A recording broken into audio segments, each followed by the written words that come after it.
the best coverage of the Jazz, Utes, and Cougars is right here on The Zone. This is JJ and Alex, presented by G2G Bars on 97.5, the KSL Sports Zone. Welcome back, everybody. JJ and Alex, 97.5, the KSL Sports Zone. Alex, Kirry, Jeremiah Jensen, thanks for hanging out with us today. I made the mistake of watching preseason games this weekend, JJ. You made a mistake, huh? Well, I mean, there's worse things to do in your life. There is. Like mortgage fraud. That's true. There's a lot of things you could have done that were worse than watching a preseason NFL game. I could have been poisoned by an enemy. You're right. I guess you could have gone drunk driving over the weekend. In the scheme of things, a lot of examples I could give you. There are a lot of things that could have happened. I could have torn my ACL and been out for the rest of the season. It's not happening to me. But here's the crazy thing. I watch these preseason games, and here's how you know the litmus test on whether or not this is something you want to be a part of is when your kids walk up, and my kids have gotten to the point now where they go, is this a real game or a fake one? That's what they ask me. I go, well, you're not seeing a figment of your imagination here. Those are real people playing football. Yeah, but is this a real game? And then I have to go, no. Put my head down. No, it's not. Well, it's real for the players that are on the field fighting for roster spots. Yeah, it's real for that guy who's number 56 on the roster. He needs to be number 53. Get mad. Stand up for it like people stood up for pro wrestling back in the 90s. Oh, boy. They're showing Trey Hendrickson on the field here with the Awkward. Bengals. He's got a Bengals hat on. It's a good sign. Company guy. Has not signed officially and is not practicing. Says he's going to practice or play only if he gets a contract negotiated out. So there you go. Initially, we thought that there was going to be some positive movement there because he was like, no, you know what? I've been selfish. But now it's gone back to the I'm not being selfish. This organization sucks. So he's standing out there in his street gear. He wouldn't be playing tonight anyway, but because as my kids point out, is this a real game? No, Trey Hendrickson is not playing. All right, it's not. Bengals, Commanders. Fake football, counting down on your fake Monday Night Football. So there you go. We are, of course, kicking off the program that's always brought to you by the good folks at G2G Bars. All natural ingredients and no preservatives make the G2G Bar the perfect protein bar. Give it a shot today at Costco, Holiday Oil, Maverick, Associated Foods, and many other retailers in the refrigerated section. Let's kick off the hour here with the cut, as we always do. Let's jump in right here. Let's have a little bit of a Mountain West preview in the most awkward football game of the football season on the docket for the Utah State Aggies. Let's get going here with Sean Reider, and we'll kick off the hour here with the cut. It's time for the biggest story of the day. This is what made the cut with JJ and Alex on 97.5, the KSL Sports Zone. Trajan Wealth brings you this portion of the program, TRAJANwealth.com, for your trusted local needs in retirement. It's TrajanWealth.com. Sean Reider writes for the Albuquerque Journal, and he, of course, covers the New Mexico Lobos. Sean, what's the awkwardness rating of 0 to 10 of Bronco Mendenhall bringing his Aggies into town, just less than a year removed of coaching the Lobos down there in Albuquerque? Well, first off, good to be on with you guys. Second, you got to go with like a 9, maybe a 10. I mean, it's going to be awkward. So, yeah, no, it's definitely on the higher end. I can't. It's a basketball town. We get that, but still, Bronco Mendenhall. That was his second time coaching in Albuquerque, and I'm sure people were really excited about the progress they made. What was the feelings of Lobo Nation when he departed for another team in conference? Probably in my 2.5 years in Albuquerque, the sharpest anger I've seen out of the fanboys, really at any point. When Patino left, that was kind of an expected thing. People were happy that he brought the program back, brought him back to relevancy, and, kind of wished him well. And at that point, with Bronco, it was a whole, people really expect him to be in there for the long haul. And, of course, he wasn't, did 1 year, did really nice work that 1 year. But that wasn't enough to really temper any feelings for the fan base. So we, of course, have a lot of ties now to New Mexico, not just because Bronco and his team are going to go down to Albuquerque, but because the offense and the identity of the Lobo offense last year is currently residing in Salt Lake City. Will you explain the type of, and we've chatted with you before about this, but now that they've gotten almost all camp under their belt, and it's all smiles and all happiness out of the folks up in Salt Lake City because Jason Beck and his offense, and more importantly, Devin Dampier, the quarterback who came with him, bring a lot of hope to this program. Tell people who were not able to see Devin Dampier last year what the reality is of that kid under center for your team. Oh, yeah. I mean, he is – look, he's an absolute game changer, and that's that's a lot of that is what he does on the run. I mean, he's a hard guy to tackle. He's not a very big guy, but he's very shifty. And he does have pretty decent burst and kind of breakaway speed. The Wyoming game last year for New Mexico, that's always kind of the game I remember like, gosh, he was a lot faster than I really kind of thought. And that had been after weeks of watching him. But no, I mean, he's an absolute game changer, and Bronco said it all last year. Look, when you have a quarterback, you have a chance. Devin is very perfectly kind of that mold. He will give, just about any team a chance. Now, of course, I know some fans are looking at it. He's got to cut down on the turnovers and all that. But what he's able to do, running and passing the ball, if it takes kind of a step forward with the guys around him this year, he's going to be a very successful college football player. Yeah, we look at the numbers, and he rushed for over 1,000 yards, but, I mean, he probably had to rush for 1,000 yards, right? And you look at you mentioned the turnovers. What was the circumstances of his statistics last year? How much was he under pressure a lot? Did he have to force some throws? How much is going to be playing in front of one of the best offensive lines in the country going to help him with his skill set? Yeah, I mean, this Utah line is going to be magnificent. There's one thing I will say, New Mexico was the last team in the country last year to give up a sack. And a lot of that, to be clear, was, the fact that you had Devin back there. And Devin was not an easy guy to sack. With what he can do on the run and what he can do scrambling, that's a pretty tall task for, a lot of people coming off the edge. But at the same time, there was a bit more to that O-line than I think I've seen, particularly people talk about on social media. There were some all-conference guys. There were some guys who transferred to, up to P4 schools after that. So I do think it was a better offensive line than they probably got credit for. But at the same time, the circumstances, statistics, I mean, some of the turnovers, some of the picks, you look back, and I'll reference the Wyoming game again, the pick six that kind of swung the game away from New Mexico. It's just not a good pick. And, Bronco always said, you got to live with it because you don't want to really temper your kind of young, ultra-talented quarterback. But some of the turnovers, some – there was one against Arizona that I thought was a pretty bad bounce against Devin, and there were some that, hey, he actively should not have thrown that ball. He should have ate that and moved on to the next play. But in terms of the running, I mean, you will see Jason Beck, just like he did last year, take full advantage of the fact that, hey, this is a guy that if we are in kind of a 3rd and 10 or whatever, we're just going to put the ball in his hands, cut him up the middle and see what we can do there. And it'll usually work out. Well, what are you expecting out of this team this year with the New Mexico Lobos having a total reset of their offense? I think most people don't really even know what the vibe is now of the new coaching staff and what this offensive identity is going to be. How do they reset after last year? Yeah, I think they're going to be – I can't speak a ton to last year, and, I wasn't that familiar with what Utah was doing. I think they're going to be good. From what I know that they have in this defense, I'm an Associated Press top 25 voter. I had him in my top 25. I don't remember exactly where. I want to say 23. But I'm expecting kind of big things out of them this year. What are we going to expect from New Mexico this year? Coach Eck comes from Idaho. A much different personality than Bronco Mendenhall. How has he been embraced, and how do you think this program is going to look with him at the head of it? Yeah, he's been – I mean, the main thing that people always say about Jason is that he's the kind of guy you meet once and you want to have a beer with him immediately after, right? He just has that very warm kind of quality, that people gravitate towards. He's very open, very transparent. He's the kind of guy with reporters that sometimes you're like, gosh, he's giving me a really long answer on this kind of thing in a way that it's nothing against Bronco, that Bronco obviously didn't. And other, previous head coaches at New Mexico haven't really done either. But no, he's certainly, he's caught the community's attention for sure. In terms of how they look, I guess the easiest way to kind of describe the roster composition is that it is a little bit of an FCS all-star team. You got Scott Trey Humphrey coming in from Montana State, who's a really good running back there.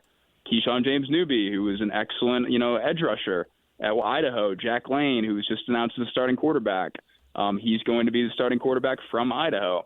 He was the starting quarterback at Idaho, I should say. So they are kind of, pinning their future, or at least this year, on the success of those guys and their ability to translate. And I think some of it's definitely going to work, honestly, just by seeing some of these guys up close. But definitely there's some questions there.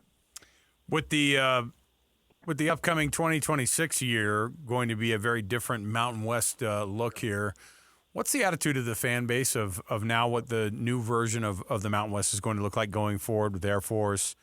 Tell me if I'm wrong on any of these teams. Grand Canyon, I think, San Jose State, New Mexico, Hawaii, Nevada. UNLV and UTEP. And don't forget the Wyoming Cowboys. And don't forget the 7220 up there. But I think that also is Northern Illinois going to be a football member too. Tell me what everybody's vibe is on how this thing's going to work out, and if they feel like that this still feels like a conference that they can still turn heads in. I think one thing that Jason Eck has kind of said a good deal is that, in taking this job, he kind of took it in some degrees. Like, hey, like when the conference change does happen, like I do think we can be like a bit of a football power if we build it right. I do think we.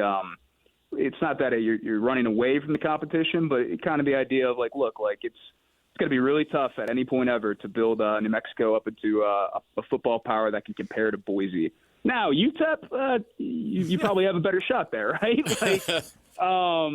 And maybe even Northern Illinois too, although they've been pretty successful in recent history as well. So, there is that element there from a fan perspective. I do think, I do think a lot of fans honestly are pretty bummed. But at the same time, they're not going on Twitter saying I'm bummed. They're going on Twitter saying like, screw them. Like we'll move on and, we'll keep going without them. So I think there's some fans that also genuinely feel that way. But certainly it always sucks to get left out and not get picked, right? And New Mexico is a school that got left out, didn't get picked. And so, they're best faces on and moving forward and all that. But certainly I think that's something that stings for some fans. We've indirectly followed New Mexico football for decades because BYU and Utah used to be conference foes with them, and they play them every year. And outside of a handful of years under Rocky Long, this football program's always struggled.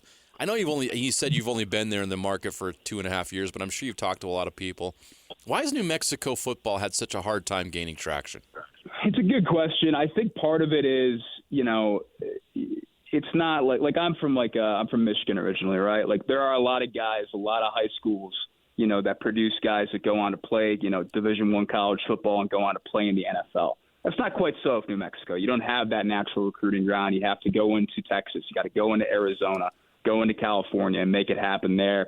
So you're already a little bit at a disadvantage with that already. And there are good players that do come out of New Mexico, but they're few and far between compared to other places. And, if a good player out of New Mexico is getting attention from New Mexico, well, Arizona State's going to get interested. And it kind of snowballs from there, right?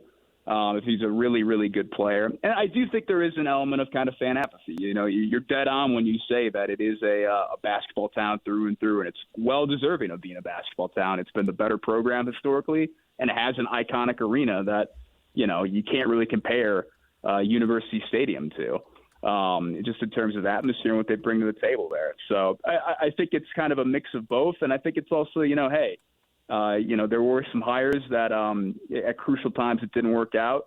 I think Mike Loxley's done a good job at Maryland, but he clearly was not ready for the New Mexico job immediately after Rocky Long. And you could say that really set the program back a good 5 years. Bob Davie, that didn't work out either. Exactly. Well, it's one of these programs, obviously, with the Utah State Aggies going down to Albuquerque. That's going to be a really, really fun one for us to watch, at least from the outside looking in. We'll have the popcorn ready to see that awkwardness, but we love being able to jam on this thing and get to know some of the opponents this year for Utah State.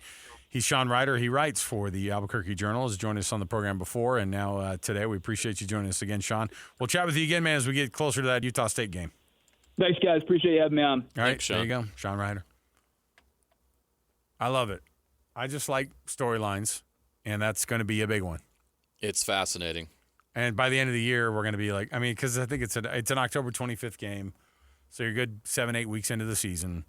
And I was a little surprised to hear just how angry people are down there about Bronco leaving, because it's football and nobody cares about football down there. But there seemed to be building momentum there, and felt like he took the wind right out of their sails, and they're bitter about it. But that's why.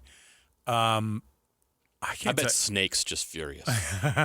So I'll make a comparison here, and I don't know if it's necessarily totally right on, but I was at an event, and a guy came up to me, and he was and he was fuming mad, and he actually works at Weber State at the stadium. And you know where I'm going with this, because it was right after Jay Hill had left, and he kind of did this whole, like, he's dead to me kind of speech. And I remember thinking, You got to be kidding me. no, because people are so set up. Now, most people look at Jay Hill and go, thank you so much. We knew this was, like he was talking about, we knew this was going to happen with, they knew it was going to happen with Patino, the basketball program at New Mexico, right? Everybody knew that Jay Hill was not long for Weber State because, one, he was there for 10 years. right, and it's not like he played it's not like he played at Weber State. It was and was a like gift. Right. And so, and what he did was amazing. And most people are like, thank you so much for all that time. It was awesome. This guy could not get over it. And he was just like, blankety blank this with all the money. And he said he was a Weber State guy and he sold out. And I was like, people will go wild directions with stuff. And I think this is an example of that. New Mexico, the Lobos aren't mad because Bronco Mendenhall's not the coach there anymore. They're mad because there's a little bit of that same vibe that you got from Jed Fish. And I don't want to compare Jed Fish and Bronco Mendenhall too much because I don't think there's a lot of personality crossover Complete there. opposite there, yeah. But they did both leave in quick order after making the community feel like they were going to be there for a little bit longer. Right. And that's what it really hurts, right? Yeah. When we talked about Keanu Tanavasa. You had a transfer from Utah to BYU this year in Carson Ryan that Utah fans are not talking about Right. at all. No, not nearly as There's not zero nearly as big. vitriol. Yeah. But the Keanu Tanavasa situation has been a lightning rod, and it blew up again at Big 12 Media Day. Why? Because Utah fans loved Keanu Tanavasa. Yeah. They loved his personality, and they became attached to him. And when he left, it hurt their feelings. Right. And conversely, It's Carson a Ryan. compliment to Keanu Tanavasa Yeah. that Utah fans cared so much about it that when you went to the dark side in their eyes, that's why you're getting those feelings. And Carson Ryan elicited feelings of, right? They just weren't sold in. No disrespect to Carson Right. Ryan. It's just Keanu Tanavasa has a personality and a flair and a Vocal leadership leader. quality about him Yeah. that people, and he was on the defensive line. Utah fans fell in love with him, and he betrayed them. He's wearing red, saying he wants to beat But those guys. Carson Ryan betrayed them too. Why aren't they saying anything about that? Is there a version of betrayed anymore in college football? There really isn't. No, but that's what I'm saying is that there isn't. It's an old thing that we have that we're stuck on because a person That's transfers how it used to be. and These people are kids like, would play at your school for 4 years, and they were your guys. I heard that he wanted to get more money. I'm like, yeah, we all do. Are you kidding? Yeah, bro, who's changed his job 5 times in 10 years. If somebody else is going to pay you more money, you're going to go work for them. I can't believe he took more money to go to BYU. It's like, come on. What are these guys? It's all about money these days, isn't it? Yes, well, it is. Actually, it is. We all have to pay our bills, bro. Keanu got married this summer. He's going to need some extra dough, man. Not easy. All right. We'll come back. We've got more to go around the corner. When we return, we've got our NFL Blitz coming up, so you don't want to miss any of it. Stay here. 97.5, the KSL Sports Zone. All the latest news and notes from the league and the locals in the NFL. JJ and Alex bring you the NFL Blitz on 97.5, the KSL Sports Zone.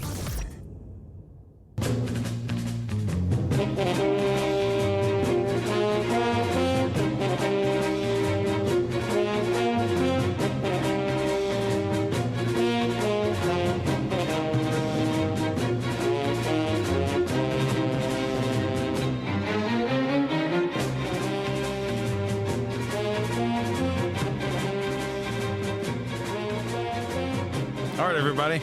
Welcome back. JJ and Alex, 97.5 the KSL Sports Zone. Alex Kirry, Jeremiah Jensen. Thanks for being with us on the program, everybody. Guess what? JJ, that music means one thing. It's our NFL Blitz.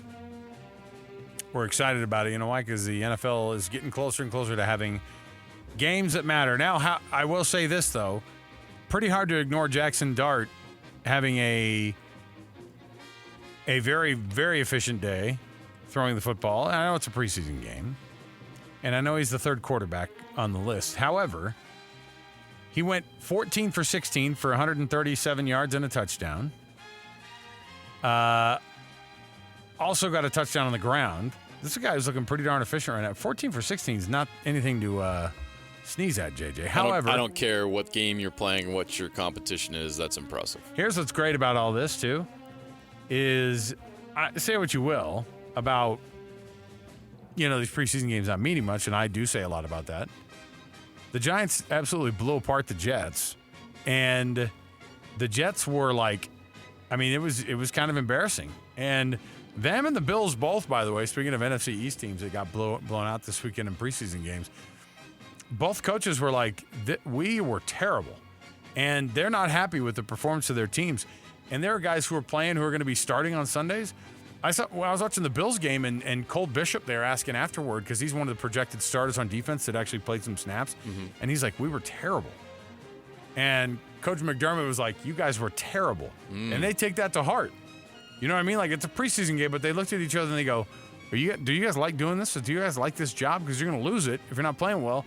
And Cole Bishop was one of the guys who goes, we got to play better. Number one, I thought was cool because I think that Cole Bishop, when did he get drafted?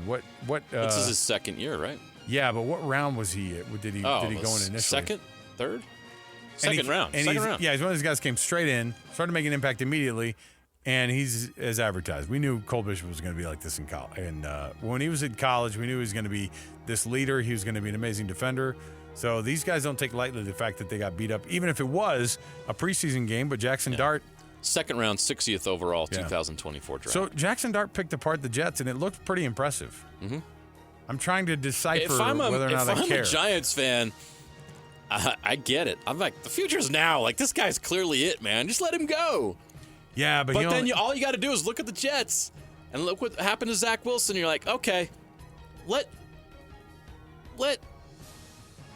the other guys take the hit for, because we're going to be bad. Right. Like, don't throw him out to the Wolves yet. It's a lot better. Trust me, Russell Wilson's not going to work out. He's washed. I'm saying that as a Broncos fan. Oh, jeez. All right. He's just not. He's not. He's a slightly below average NFL starting quarterback right now. The numbers prove it. Okay. Right? He wouldn't be bouncing. He'd still be in Pittsburgh right now, right? Okay, he'd still be in Denver. They signed him to a massive contract. Not good enough. So let him go out there and take the beating, and then let Jaxson Dart come in when there's no pressure and save the day. And then there's no pressure. He still has more time to prepare himself. Don't just throw him out to the Wolves game one. Give him more time. You don't want to spoil a young quarterback. We've seen too many guys. I'm not worried about Cam Ward in Tennessee. I think Cam Ward's great, but I'm worried about him because they're going to throw him out game one, and it's going to be like ugly. It is. There's a lot of examples of guys that have been thrown out there a little too early, and we know that too well with Zach Wilson. So I know it's easy to say, wow, he looks really good. Patience will pay off. It's only been 2 full seasons of NFL football for Puka Nacua. A couple of those games he missed with injuries last year, but he finds himself in the top 100 again this year after having that rookie All-Pro campaign, picking up where he left off last year. Like I said, missed a couple games because of injuries, but we know what type of a player he could be. But he checked in a little bit lower than he did last year at number 41 on the NFL 100. Now, you might say to yourself, well, geez, 41, that's kind of low. Ranked 41st? Well, there have only been 12 wide receivers so far in the 70 selections that they've made, 1 through 100 down to 30. Let me tell you the players that Puka Nacua is ranked better than, all right? Wide receivers, that is. Ranked higher than Ladd McConkey, who was number 100. Ranked higher than Drake London, who was number 97. Ranked higher than Jerry Jeudy. Ranked higher than T. Higgins. Ranked higher than Malik Neighbors. Ranked higher than Brian Thomas Jr., ranked higher than Terry McLaurin, ranked higher than Tyreek Hill. Wasn't Tyreek number 1 last year? He was. Tyreek Hill, 47, Puka 41, and then even Mike Evans at 44. I think that's kind of a little bit of a low ranking. Guys who are above him, though, just above him, CeeDee Lamb and Nico Collins, both at 35 and 32, respectively. But that's great company. Look, you're going to have, who are the top ones going to be? You're going to go... Justin Jefferson, Jamar Chase. Let me see here. The dude from the Eagles. What's his name? Might get 2 from the Eagles. AJ Brown. Yeah. Might even get Devontae. Terry McLaurin. No, McLaurin was. That's what I'm saying. Was 52. Sorry. Oh, okay. Never mind. Yeah, that's what I'm saying. So he's higher than McLaurin. Higher than McLaurin. Higher than Tyreek Hill. Higher than Mike Evans. You might even see Devontae Smith be a little bit higher, right? Than because I didn't see his name on there, and he'd be higher than. Maybe. Yeah, maybe. Yeah, we'll see. Anyway, bottom line is, Puka's good. He's among the best in the game. pretty Amon good. Ross St. Brown. Oh, Probably going to be up there too, You're right? You're right. But after that, he's in the conversation, Yeah, right? Absolutely. Let me see here. Oh, thank heavens the Browns have named a starter for week 1. They have 5 quarterbacks, but they have 1 quarterback. It's Joe Flacco. He's going to get the start. How many are going to see the field this year? I'd say 3 at least. Is it wrong to say that? Okay, let's put the over-under at 2.5. Yeah.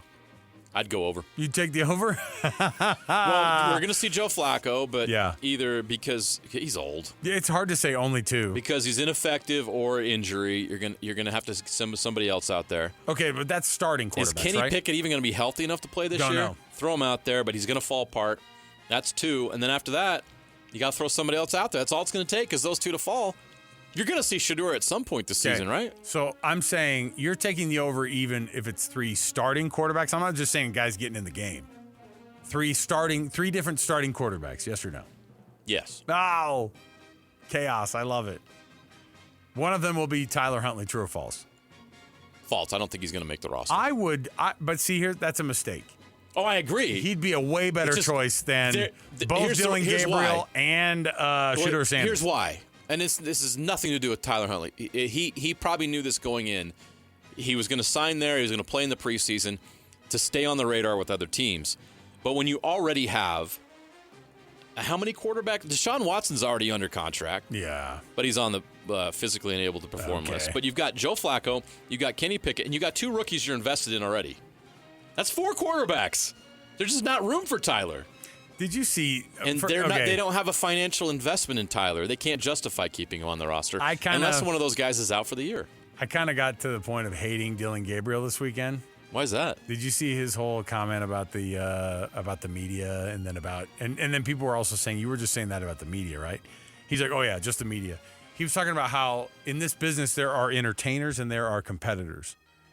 And they were like, could you clarify who you were talking about in there? Because everybody was kind of going, you're talking about the guy who was right next to you on the depth chart, right? And he goes, no, I'm talking about in this business, there are entertainers. That's you guys, the media, because you're just here to entertain. And then we're competitors. What? I know. And we're competitors over here. Like, Dude, we're the people that matter. And you know how much we love hearing that. Like, the media, you guys are just there to screw around and do your little radio show and write your little article here. Does he understand why the NFL is so popular and why it has so much money? It's an entertainment business. Who pays for it? The media has to be. These networks are paying for these things to be on TV. It's entertainment at its highest level. It shocks me. It's the highest rated show on television. Sunday Night Football is. It shocks me when people, because what you're taking out of that equation also is the viewer. Like right. we can be all, you were offending me as a media member. I don't care. Hey, you're Dylan taking Gabriel. you're taking out of the equation the fan who actually is the one who pays your salary. Hey, Dylan, do you know why you make so much money? Like, if there was nobody watching, you wouldn't be making a dime. Yeah. You're an entertainer. You're a professional entertainer. No, he's a competitor. I'm a competitor. I'm an athlete. Yeah, Well, you have to be all those things. There's gladiators in order out to reach there. the point where you can get paid to do this. And you get paid to do this because it's entertaining. Bugs me. And people like to bet. Yeah. And people like to play fantasy football. Okay. We're going to take a quick break here. We'll come back. We've got our best and worst next. Wait, do we have best and worst next? Is that what we do on Mondays? Yeah, we do best and worst. That's still, accurate. Right? I saw Monday we do so many different things that are weekend related that I was worried about it. All right. We'll come back with a best and worst, I promise. Stay tuned right here, 97.5 the KSL Sports Zone.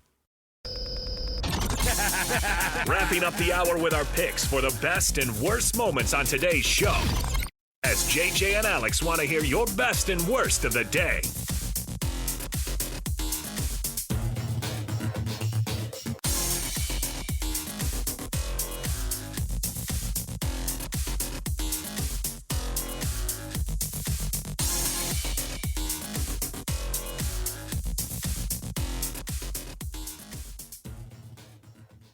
Welcome back. It is JJ and Alex, 97.5 the KSL Sports Zone. Alex Kirry, Jeremiah Jensen.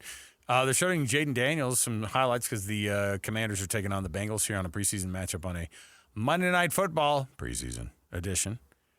They went to the They went to the NFC Championship last year, JJ, just like we all had on paper. Right. Just as we all predicted. So, Offensive Rookie of the Year, Jaden Daniels. Sophomore slump this year like C.J. Stroud had. I mean, especially if Terry McLaurin doesn't come back. Does he have a sophomore slump this year? Who has a better season, Bo Nix or Jaden Daniels? Go. I'm a Broncos fan. I know I'm you are. biased. I still think it's Jaden Daniels, actually. I think he's got enough support there. They've got the coaching staff in place. As long as McLaurin's back, I think that – and Deebo Samuel. Yeah. So they added another weapon. And you know what? He slimmed up. I thought he was going to be looking like a tight end all year. Yeah, no, he looks good. So I just think the Commanders are loaded, and I think they're poised for another big year. Obviously, injuries can happen, things can happen, but the way things went his rookie year, and the way he made a run deep in the playoffs, it'd be one thing to have big numbers all year, but be on a bad team, but to go on a run to the NFC Championship game, that tells you he's legit, and I think he's going to be great this year as well. And they could have won that thing too, by the way. They could have beaten the Eagles. Yeah, it was. I mean. They got blown out at the end, but it was close for a while. The thing is they had a lot going. It got weird toward the end because of all the offsides, jumping the line, and all that stuff. But yeah, eventually the Eagles wore them out. But they showed up ready to play. It's not like people looked and they went, No. "Oh, Jaden Daniels has no business being here." They looked like they belonged. Absolutely. Let me see here, JJ. Our best and worst is brought to you by the good folks at the Doug Smith brand of dealerships in American Fork, Spanish Fork, and in Linden. You can find that brand new Mitsubishi dealership at the American Fork location, which we, of course, love those guys. Nobody knows cars like Doug. And nobody treats you better than the folks at the Doug Smith brand of dealerships. Best and worst. Say what you will about Auburn football, but when Cam Newton was there playing ball, man, that guy was tough to bring down. You didn't see a guy like that ever at that size, participating at that level. Just crazy. He was a phenomenon. He was. Cam Newton brought a national championship to those guys. He brought a Heisman Trophy to the school. He's going to be honored with the number 2 jersey being retired in their Ring of Honor there. So I'm not a big Auburn Tigers guy, but you can't not respect the game that Cam Newton had while he was a college player. No doubt. Easy slam dunk choice. I don't know why it took so long. Outside of Bo Jackson. Maybe it's the thing where they go, you got to get your degree. We love to do that at BYU. Who are the biggest names that ever played at Auburn outside of Bo Jackson? Who's bigger than Cam Newton? Can you retire Bo Nix jersey? After he went to Oregon for his last year? This got awkward. He got ran out of Auburn. Well, you did great. You did great while he made his down hay in Eugene. Now, this is a really bad because one of Utah State's best defenders in the past, almost decade, is going to be missing time for a suspension because he violated team rules. Ike Larson going to be suspended. I had somebody ask me, they go, okay, but they don't have hold on, why'd they do this? They don't have an honor code at Utah State. I go, oh, you don't know Bronco Mendenhall. You don't know Bronco Mendenhall. Most programs have rules. Yeah. B, Bronco Mendenhall definitely has rules and a standard that he will not compromise on. So what's the short-term suspension that they're talking about? Have they said anything about what that looks like? The school itself, let me make this clear, the school itself has not said how many games or whatever. The rumor is it's like a 6-game deal. Well, it said 6 weeks, but I wonder if that means like from... Does it start right now? Yeah, exactly. So they haven't said exactly how many games he's going to be missing. So I'm not going to speculate, but as you mentioned, is it 6 weeks? Does it start right now? I don't know. And who knows what that violation is? Who knows what the team rule was? Doesn't matter. At some point it might come out, but the reality is that Bronco Mendenhall has a standard. He has an expectation. And if you are the biggest name on this team... And I would suspect that Ike Larson is the biggest name on this team. I mean, Bryson Barnes, because he's the quarterback. But Ike Larson's going to play on Sundays. And so this is a weird suspension for you to have as a team because it's a guy who, he's going to miss 6 weeks. That sends a message, too, to your younger guys that they better figure it out, too. So that's exactly why they're doing it. That's a bummer. But Bronco Mendenhall, this is how he rolls. We'll take the break here. We'll come back. We got more to go around the corner. Don't miss any of it. Stay here, 97.5 VKSL Sports Zone.